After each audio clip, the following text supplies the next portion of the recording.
খেয়াল করবেন। তাহলে আমাদের 3 নম্বর ক্লাস আছে আজ ম্যাট্রিক্সের। দেখেন আমাদের কাছে যে অঙ্কটা দেওয়া আছে সেটা বলছে যে এক্স ওয়াই জেড পি এর মান নির্ণয় করো। তাহলে আপনাকে এক্স ওয়াই জেড পি এর মান নির্ণয় করতে বলছে, যেখানে একটা শর্ত দেওয়া আছে। দেখেন বলছে x+1 y+2 2z 2p+1 সমান, আর দুইটা ম্যাট্রিক্সের অংশ দেওয়া আছে আরো। তাহলে মোট ম্যাট্রিক্স অংশ আছে কয়টা? 3টা। এবং প্রথমটার পরবর্তীতে সমান আছে। আমরা একে সমতা ম্যাট্রিক্স করতে পারবো, কিন্তু প্রথম অবস্থায় আমাকে গুণ করতে হবে দ্বিতীয় অংশটা। দেখেন তাহলে এভাবে ছিল, দেওয়া আছে দিয়ে আমরা লিখছিলাম। দ্বিতীয় অংশটাকে দেখেন গুণ করছি। গুণের শর্ত কি ছিল? প্রথম ম্যাট্রিক্সের সারি, দ্বিতীয় ম্যাট্রিক্সের কলাম। দেখেন আমাদের গুণ করলে তাহলে এই অংশটা আসে। এখান থেকে কি হচ্ছে তাহলে আমাদের? দেখেন x+1 y+2 2z 2p+1 সমান 13 10 13 9। দেখেন একটা সমতা ম্যাট্রিক্সের ফরম্যাট চলে আসছে, কারণ আমাদের কাছে প্রথম ম্যাট্রিক্সেও 4টা উপাদান আছে, সমানের বিপরীত পাশেও 4টা উপাদান আছে। তাহলে আমরা একে সমতা ম্যাট্রিক্সের শর্ত অনুসারে আমরা ক্যালকুলেশন করতে পারি 4টা অংশে। দেখেন x+1 সমান 13, y+2 সমান 10, 2z সমান 13, 2p+1 সমান 9। কারণ আমরা জানি প্রথম ম্যাট্রিক্সে যে কয়টা উপাদান, সমানের বিপরীত পাশের ম্যাট্রিক্সে যদি সে কয়টা উপাদান থাকে, তাহলে প্রথম উপাদান সমান প্রথম উপাদান, দ্বিতীয়টা সমান দ্বিতীয়টা, তৃতীয়টা সমান তৃতীয়টা, চতুর্থটা সমান চতুর্থটা লেখা যায়। তাহলে ক্যালকুলেশন করলে দেখেন আমাদের x=12, y=8, z=13/2, p=4 আসছে। কারো কোনো প্রশ্ন আছে? না ভাইয়া। পরবর্তীতে যাই। এখানে দেখেন বলছে যদি a=0 1 1 0, b=0 - i 0 c=1 0 0 1 হয়, তবে দেখাও যে a² = b² = c² = i। তাহলে এই অংশে এ বি আর সি এর মান দেওয়া আছে। a²b²c² = i আপনাকে প্রমাণ করতে বলছে। গত দিনের ক্লাসেও মনে হয় আই সম্পর্কে বলছিলাম, যদি কখনো 2 কলাম 2 সারি হয় তাহলে আই এর মান হয় 1 0 0 1। আর যদি কখনো 3 কলাম 3 সারি হয় তাহলে 1 0 0 0 1 0 0 0 1। এটা হয় আই এর মান, দেয়া থাকলেও হবে, না দেয়া থাকলেও, কারণ একে বলা হয় আইডেন্টিটি ম্যাট্রিক্স বা নির্দেশক ম্যাট্রিক্স। দেখেন আমরা তাহলে বেশ কয়েকটা পার্ট এখান থেকে করব। a²b²c² আর আই 4টা আমরা দেওয়া আছে দিয়ে মান 3টা লিখছিলাম। এখন দেখেন a² = a × a, আমরা ক্যালকুলেশন করছি। দেখেন আমাদের মান আসছে 1 0 0 1। b², তাহলে b²=b × b। দেখেন বি আর বি গুণ করে আমাদের মান আসছে। এখন কথা আছে, দেখেন তো এই যে অংশটা -i² আছে, আমরা যখন নাম্বার সিস্টেমের অঙ্ক করছিলাম তখন i² সমান কি শিখছিলাম? -1। দেখেন এই -1, আর এখানে মাইনাস আছে সামনে, এই কারণে মাইনাস মাইনাস +1। তাই এখানে 1 0 0 1 আসছে। এখানে তাহলে i² জন্য -1, আমরা যেটা নাম্বার সিস্টেমে শিখছিলাম সেটা এখানে কাজে লাগছে। আচ্ছা, পরে একটা অংশ আছে c²। ভাইয়া, সি, হ্যাঁ বলেন। ওটা আরেকটু বুঝাই দেবেন একটু? কোনটা? ওই i² আচ্ছা, এই যে অংশটা, দেখেন এখানে যদি আমরা বলি i², i² এর জন্য আছে কি -1, ঠিক আছে? এখানে আছে কি -i², তাহলে মাইনাসটা আলাদা আছে আর i²টা আলাদা আছে, তাহলে i² এর জন্য -1, তাহলে -1 এর সাথে মাইনাস গুণ করলে +1, অর্থাৎ 1। তাই দেখেন এটা আসে 1 0 0 1। এটাও যা এটাও তা, একই ফরম্যাট। দেখেন তাহলে c², তাহলে c² c × c, তাহলে c × c, c এর মান 2 বার গুণ করে দেখেন আমাদের মান আসছে 1 0 0 1। প্রত্যেকটা মান দেখেন 1 0 0 1। আমাদের আরো একটা পার্ট আছে আই এর মান। আমরা জানি আই এর মান 1001। কারণ কি? এটা 2 গুণ 2 ক্রমের একটি ম্যাট্রিক্স। তাহলে এখানে নির্দেশক ম্যাট্রিক্স হবে 1001। কারো কোনো প্রশ্ন থাকলে প্রশ্ন করতে পারেন। আচ্ছা, না ভাইয়া। পরবর্তী যাচ্ছি তাহলে। বলছে দেখেন, যদি এ সমান 1012, আই সমান 1001 হয়, তবে দেখাও যে এ স্কোয়ার সমান 3a - 2i। দুইটা পার্ট। প্রথম পার্টটা দেখেন তাহলে এ স্কোয়ার সমান এ করতে হবে আমাদের। আমরা মান কয়টা লিখছিলাম দেওয়া আছে দিয়ে, এ আর আই। এলএইচএস এ স্কোয়ার এ। দেখেন ক্যালকুলেশন করলে আসছে 1034। আমি কিন্তু এই গুণটা আর বুঝাচ্ছি না, কারণ একাধিকবার গুণ বোঝানো হয়েছে আপনাদের। তারপরেও যদি কারো কোনো প্রশ্ন থাকে প্রশ্ন করতে পারেন। তাহলে আমাদের এ স্কোয়ারের মান আসছে কত? 1034। এটা এ স্কোয়ারের মান।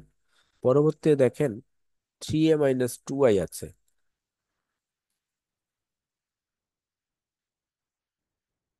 আর এইচএসে আমাদের কাছে 3a - 2i। তাহলে এর মান 1012, -2, এর মান 1001।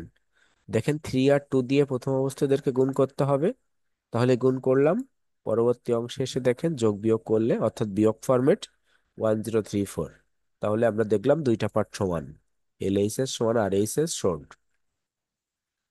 কারো কোনো প্রশ্ন? না ভাইয়া।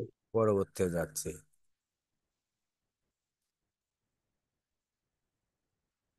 দেখেন বলছে ম্যাট্রিক্সের র্যাঙ্ক নির্ণয় করো। এই র্যাঙ্ক নির্ণয় করতে গেলে আপনাকে একটা সংজ্ঞা মাথায় রাখতে হবে। সংজ্ঞাটা এমন: কোনো ম্যাট্রিক্সের অশূন্য রাশির সর্বোচ্চ ক্রমকে ওই ম্যাট্রিক্সের র্যাঙ্ক বলে। দেখেন কি বলছি, কোনো ম্যাট্রিক্সের অশূন্য রাশির সর্বোচ্চ ক্রমকে ওই ম্যাট্রিক্সের র্যাঙ্ক বলে। এখন অশূন্য রাশি জিনিসটা কি? অশূন্য রাশি হচ্ছে এমন নির্ণায়ক করি না আমরা, এই নির্ণায়কের মান যদি শূন্য হয় তাহলে সেটা শূন্য রাশি। আর যদি শূন্য না হয়ে সে পজিটিভ হোক নেগেটিভ হোক, যাই হোক, 2 3 5 10 100, সেটা অশূন্য মান। তাহলে আমরা সংজ্ঞা অনুযায়ী কি দেখলাম? কোনো অশূন্য, কোনো ম্যাট্রিক্সের অশূন্য রাশির সর্বোচ্চ ক্রমকে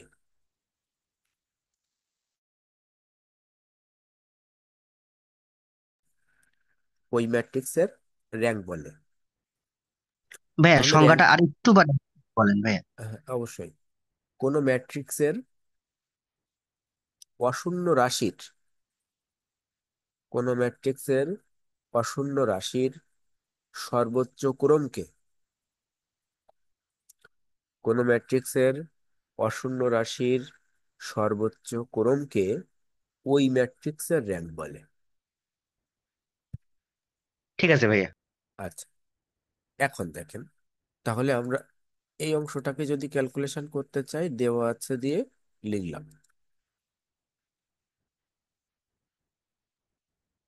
দেখেন আমরা এখানে কিভাবে লিখছি, র্যাঙ্ক নির্ণয় করার জন্য এ ম্যাট্রিক্সকে নির্ণায়কে রূপান্তর করে পাই। তাহলে আমার এখানে 3 কলাম 3 সারির একটা অংশ আছে, একে আমার নির্ণায়ক করতে হবে। দেখেন নির্ণায়ক সত্য কেমন। এই যে দুই পাশে দুইটা দাগ, আমরা একে বলছিলাম নির্ণায়কের চিহ্ন। প্রথম ক্লাসে বলে আসছিলাম নির্ণায়কের চিহ্ন কেমন হয় আর ম্যাট্রিক্সের চিহ্ন কেমন হয়। ম্যাট্রিক্স নির্দেশক চিহ্ন বলছিলাম আমরা তিনটা: একটা ফার্স্ট ব্র্যাকেট, একটা থার্ড ব্র্যাকেট, আর একটা হচ্ছে দুইটা উলম্ব রেখা সমান্তরাল। তাহলে এখানে বলছে কি, র্যাঙ্ক নির্ণয় করার জন্য এ ম্যাট্রিক্সকে নির্ণায়কে রূপান্তর করে পাই। তাহলে দেখেন এ নির্ণায়ক, আমরা 3টা স্টেপ তৈরি করলাম। এই 3টে স্টেপের প্রথমটা হবে প্লাস, দ্বিতীয়টা মাইনাস, তৃতীয়টা প্লাস। আর এই 3টে স্টেপের প্রথম অংশে আসবে প্রথম সারি। ভালোভাবে খেয়াল করবেন কিন্তু। তাহলে এখানে আসবে কি? প্রথম সারি, অন্য কিছুই না, প্রথম সারি। দেখেন এখানে 1, এখানে 2, এখানে 3। যদি কখনো ধরে নেন এই টুর আগে মাইনাস থাকতো, তাহলে এখানে টুর আগে মাইনাস হতো হয়ে এটা প্লাস হয়ে যেত পরবর্তী লাইনে। তাহলে প্রথম শর্তটা প্লাস, দ্বিতীয় শর্তটা মাইনাস, তৃতীয় শর্তটা প্লাস। আর আমাদের এই যে নির্ণায়ক প্রথম অংশে করে একটা একটা গুণ আছে, সেটা হচ্ছে প্রথম সারি। তাহলে দেখেন আমি যখন ওয়ানের জন্য ক্যালকুলেশন করছিলাম, তখন এই ওয়ান বরাবর সারি কলাম বাদ যাবে। তাহলে এই ওয়ান বরাবর সারি কলাম বাদ দিলে দেখেন তো অবশিষ্ট কি থাকে, 3 4 5 7। দেখেন সেটা এখানে লেখা হয়েছে। পরবর্তীতে এই টু যদি ক্যালকুলেশন করতে চাই, বলেন তো কত বাদ যাবে? টু বরাবর সারি কলাম বাদ দিতে হবে না আমাদের, এই টু। দেখেন এই টু বরাবর সারি কলাম বাদ, তাহলে আমাদের কত থাকছে? 2437। 2437। পরবর্তীতে থ্রি বরাবর, তাহলে এই থ্রি। আমরা কিন্তু এই থ্রি না, দেখেন এখানেও যা এখানেও তা আছে, কিন্তু সবসময় মনে রাখবেন এই অংশটা আপনাকে নিতে হবে, এই অংশটা না। তাহলে থ্রি বরাবর সারি কলাম বাদ দিলে আমাদের থাকে 2335। দেখেন সেটা লেখা হয়েছে। পরবর্তী অংশে আমরা যদি একটু ক্যালকুলেশন করতে চাই, ক্যালকুলেশনটা এমন ভাবে আসবে। দেখেন 1 ইন্টু 2 ইন্টু এখানে 2 এখানে 3, এখানে তাহলে কি প্রথম কর্ণের গুণফল মাইনাস দ্বিতীয় কর্ণের গুণফল, প্রথম কর্ণের গুণফল মাইনাস দ্বিতীয় কর্ণের গুণফল। দেখেন 1 ইন্টু 3 7 21, সূত্র অনুযায়ী মাইনাস 4 5 20, -2, 7 2 14, 3 4 12, মাইনাস +3, 5 2 10, 3 3 9, সূত্র অনুযায়ী মাইনাস। তাহলে আমরা এই যে র্যাঙ্কটা নির্ণয় করার জন্য কি করছিলাম, আমরা নির্ণায়ক করছিলাম, কিন্তু নির্ণায়কের মান দেখেন কত আসছে, 0। আমরা একটু আগে যে সংজ্ঞাটা পড়ছিলাম, সেই সংজ্ঞায় কি বলা ছিল? কোনো ম্যাট্রিক্সের অশূন্য রাশির সর্বোচ্চ ক্রমকে ওই ম্যাট্রিক্সের র্যাঙ্ক বলে। তাহলে রাশি হতে হবে অশূন্য। দেখেন তো আমাদের এই যে রাশিটা হয়েছে, এটা কি অশূন্য রাশি না শূন্য রাশি? অশূন্য রাশি নাকি শূন্য রাশি? শূন্য রাশি। শূন্য শূন্য রাশি। রাশি। তাহলে অঙ্ক হয়নি, অন্য কোনো ওয়েতে যেতে হবে। দেখেন, যদি কখনো 3 কলাম 3 সারিতে র্যাঙ্ক নির্ণয় করতে গেলে প্রথম অংশে, অর্থাৎ এই যে অংশটা করছিলাম আমরা, এটা কি 2 গুণ 2 ক্রম নাকি 3 গুণ 3 ক্রম? কারণ এই যে ম্যাট্রিক্সটা আছে, এর সারির সংখ্যা গুণ কলামের সংখ্যাকে বলা হয় ক্রম। তাহলে এখানে সারিও তিনটা, কলামও তিনটা, তাহলে তিন গুণ এই যে, তিন হ্যাঁ 3 গুণ 3। তাহলে আমরা যে অংশটা করছিলাম এটা 3 গুণ 3-এর জন্য। এখন যদি 3 গুণ 3-এ শূন্য হয়, অর্থাৎ অশূন্য না হয়, তাহলে আমাকে প্রথম সারি প্রথম কলাম বাদ দিতে হবে, প্রথম সারি প্রথম কলাম বাদ দিতে হবে। দেখেন এই অংশ আর এই অংশ টোটাল বাদ দিতে হবে। দেখেন তাই কি লেখা হয়েছে পরবর্তীতে, যেহেতু এ নির্ণায়ক সমান 0, একটি সারি ও একটি কলাম বাদ দিয়ে এ ওয়ান ম্যাট্রিক্সকে নির্ণায়কে রূপান্তর করে পাই। তাহলে কি বলছে, যেহেতু এ নির্ণায়ক সমান 0, এখানে সুতরাং লিখলে ভালো হতো, সুতরাং একটি সারি ও একটি কলাম বাদ দিয়ে A1 ম্যাট্রিক্সকে নির্ণায়কে রূপান্তর করে পাই। তাহলে আমরা প্রথম সারি প্রথম কলাম বাদ দিচ্ছি। দেখেন প্রথম সারি প্রথম কলাম বাদ দিলে আমার কি এই অংশটুক থাকছে না, 3 4 5 7। দেখেন 3 4 5 7, তাহলে আমরা A1 তৈরি করছিলাম এই 3 4 5 7। তাহলে 3 4 5 7 যদি হয়, এটা দেখেন চারটা উপাদান, চারটে উপাদানের নির্ণায়ক যখন আমরা করব, এ নির্ণায়ক সমান, দেখ A1 নির্ণায়ক সমান প্রথম কর্ণের গুণফল মাইনাস দ্বিতীয় কর্ণের গুণফল, 3 7 21, 4 5 20, ক্যালকুলেশন করে আসছে কত, +1। তাহলে আমরা দেখলাম এখানে আমাদের মানটা কি আসছে, অশূন্য আসছে, অর্থাৎ আমাদের ওয়ান আসছে। তাহলে অশূন্য যখন আসছে, আমাদের ক্যালকুলেশন কমপ্লিট হয়েছে, কারণ অশূন্য আমাকে নিয়ে আসতে হবে। দেখেন, তাহলে বলছে কি এ ম্যাট্রিক্সটি 2 গুণ 2 ক্রমের মান 1, অতএব ম্যাট্রিক্সের র্যাঙ্ক 2। এখানে আমরা এই যে অংশটা করছিলাম, এই অংশটা এই যে এ ম্যাট্রিক্সের প্রথম সারি প্রথম কলাম বাদ দিয়েছিলাম, তাহলে এই অংশটুক নিয়ে করছিলাম। তাহলে এই অংশটুকের ক্রম কত? এই অংশটুকের ক্রম হচ্ছে 2 গুণ 2, কারণ এটা 2 সারি 2 কলাম। তাহলে আমাদের সংজ্ঞায় কি ছিল, অশূন্য রাশি হতে হবে এবং তার সর্বোচ্চ ক্রম হতে হবে। তাহলে অশূন্য রাশি হয়েছে এখানে ওয়ান, আর ক্রম তাহলে এই যে ম্যাট্রিক্সটা আমরা করছিলাম, এই ম্যাট্রিক্সটা হচ্ছে 2 গুণ 2 ক্রমের।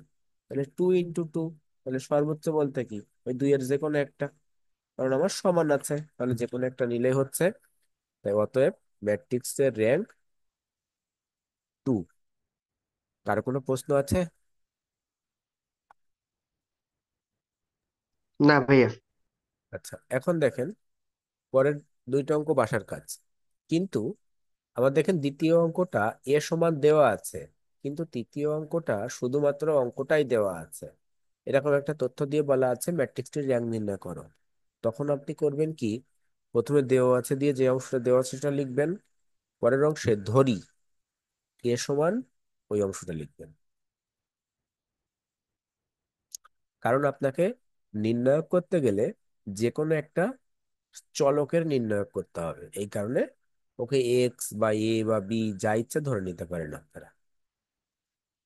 ঠিক আছে, এখন প্রশ্ন হতে পারে, যদি কখনো আমি এই অঙ্কটা করতে যে প্রথমেই, অর্থাৎ যে 9টা উপাদান আছে 3 গুণ 3 ক্রম, এই 3 গুণ 3 ক্রমে যদি আমার শূন্য না এসে 5 আসতো, তাহলে এর অ্যান্সার কত হতো?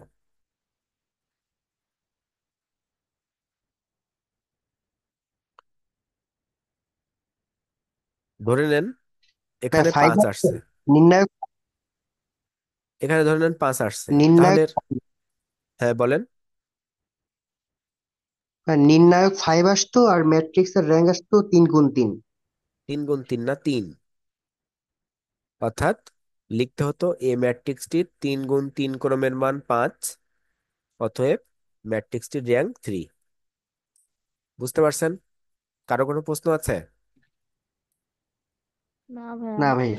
আচ্ছা, এখন যদি এমন হয়, ধরে নেন এই 3 গুণ 3 ক্রমেও আমার শূন্য আছে, আবার এই 2 গুণ 2 ক্রম করেও আমার শূন্য আসছে, তখন কি হবে? তখন এই কর্নারের মানটা দেখতে হবে। যদি কর্নারের মানটা শূন্য হয়, তাহলে লিখতে হবে ম্যাট্রিক্সটির র্যাঙ্ক নির্ণয় করা সম্ভব নয়। কিন্তু শূন্য বাদ দিয়ে যদি অন্য কোনো উপাদান হয় 1 2 3 5 7, তাহলে লিখতে হবে এ ম্যাট্রিক্সের 3 গুণ 3 ক্রম এবং 2 গুণ 2 ক্রমের মান শূন্য হওয়ায় ম্যাট্রিক্সটির র্যাঙ্ক 1। কিন্তু যদি কর্নারের মানটা শূন্য হয়, তাহলে লিখতে হবে ম্যাট্রিক্সটির র্যাঙ্ক নির্ণয় করা সম্ভব নয়। বলেন কারোর কোনো প্রশ্ন আছে কিনা এতটুকুর উপরে? অঙ্কটা কিন্তু ইম্পর্টেন্ট একটা অঙ্ক। না ভাইয়া, প্রশ্ন নাই। আচ্ছা,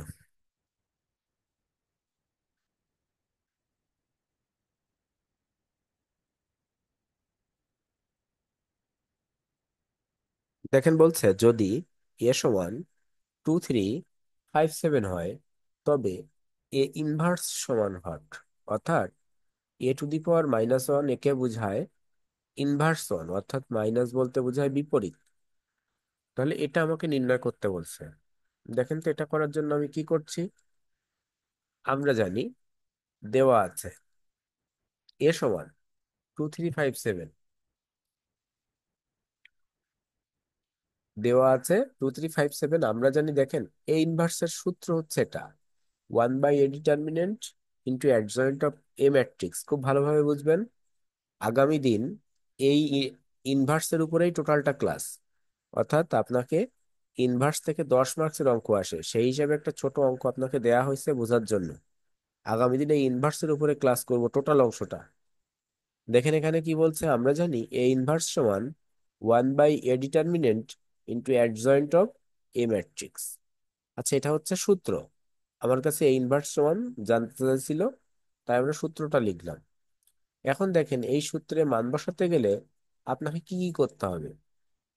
এ ডিটারমিনেন্ট করতে হবে আর অ্যাডজয়েন্ট করতে হবে।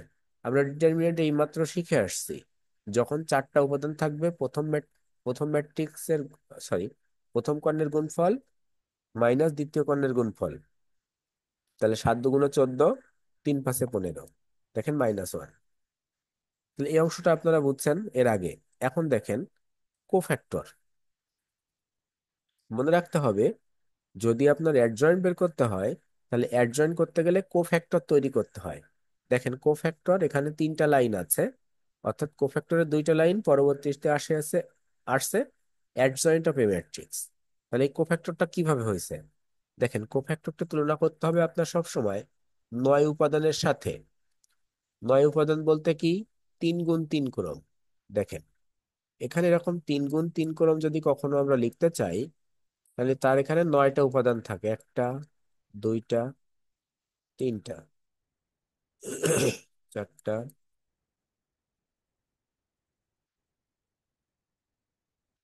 এই উপাদানগুলা প্রথমটা হয় plus, minus, plus, minus, plus, minus, plus, minus, plus. দেখেন এই চক্রাকারে ঘুরতে আছে, plus minus plus minus plus minus plus. এখন আমার এই অংশের উপাদান কয়টা? 4টা। তাহলে আমি প্রথম এই 4টা উপাদান এখান থেকে নিব।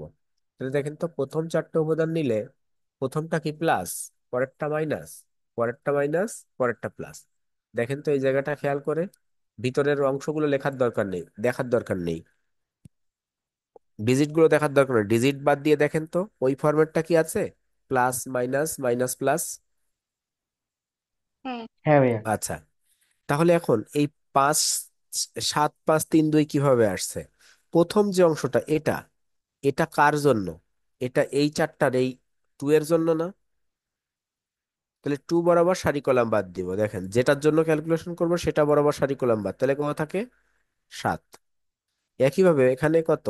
এটা হচ্ছে 3-র জন্য, তাহলে 3 বরাবর সারি কলাম বাদ দিব, তাহলে থাকে 5। একইভাবে দেখেন পরেরটা 5-এর জন্য, তাহলে 5 বরাবর সারি কলাম বাদ দেন, থাকে 3।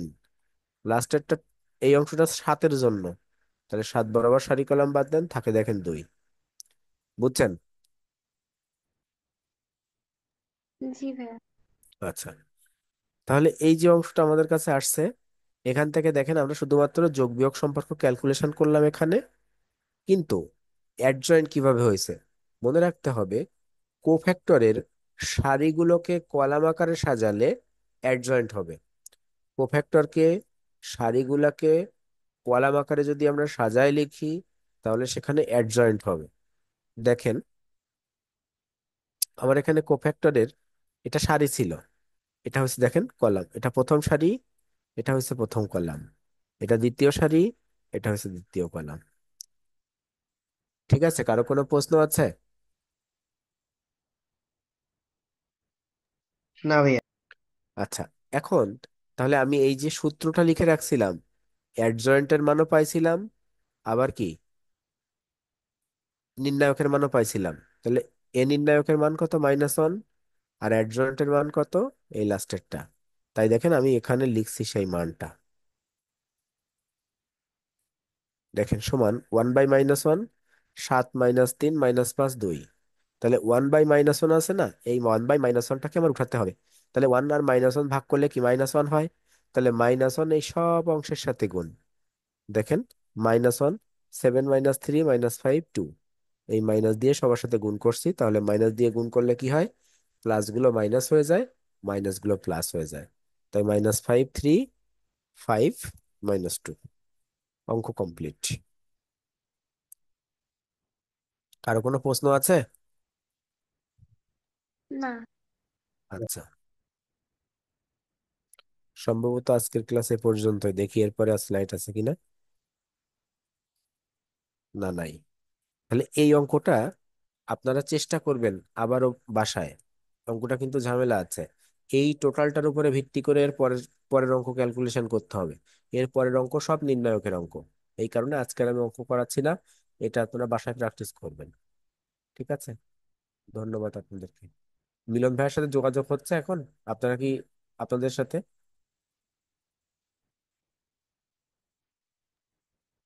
ভাইয়া যোগাযোগ হয়েছিল 2 দিন আগে। আচ্ছা আচ্ছা, না ঠিক আছে ভাই, এত কিছুদিন একটু আপনাদের সাথে যোগাযোগ থেকে বাইরে ছিল, তাই বললাম। ঠিক আছে, ভালো থাকবেন আপনারা। ধন্যবাদ আপনাদের।